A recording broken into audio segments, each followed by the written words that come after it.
Hello viewers, अस्सलाम वालेकुम। आज मैं आपके लिए स्पेशल से स्पेशल वीडियो लेकर आई हूँ वीवर्स। अभी मैं आपको ये जो है न्यू डिज़ाइन दिखा रही हूँ वीवर्स। अगर आपको किसी और कलर में देखना है तो आप कमेंट्स में कलर मुझे बता सकते हैं, मैं उस पर भी ये डिज़ाइन आपको दिखा सकती हूँ वीवर्स।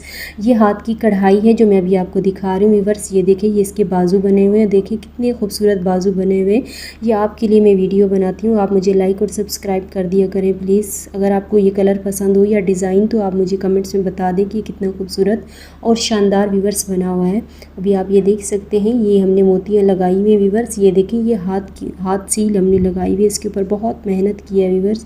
ये देखिए, ये कम से कम 8 महीने में हमने ये बनाया है। ये देखिए, इसकी कढ़ाई कितनी खूबसूरत है वीवर्स।